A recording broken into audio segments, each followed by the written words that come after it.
What's up everyone? Welcome to my YouTube channel. So ito, ginagamit to ng karamihan, especially mga techie, okay, mga kabataan.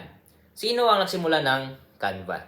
Okay, ang nagsimula lang naman dito ay si Melanie Perkins. Ito ay isang babae, napakagaling niya. Okay, kumbaga siguro to, architect to dati.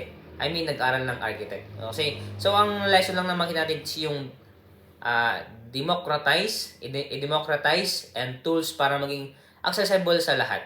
Okay? So, itong Canva na to, okay, madami tayong pwedeng gawin dito. Video, okay, graphics designer, okay, marketing, okay, at madami pang iba. Accounting, okay, paggawa ng libro, okay, madami pa. Kaya, kung ikaw, isang businessman, pwedeng pwede to sa'yo. Kasi nga, pwede mong gamitin to sa cellphone, sa iPad, di mo na kailangan magkaroon ng computer. Okay? So, yun na naman. At nawa ay nagkaroon kayo ng information about this. Okay, if you want to buy this book pala, okay, click the Facebook page official description. Match lang po. Salamat po and God bless.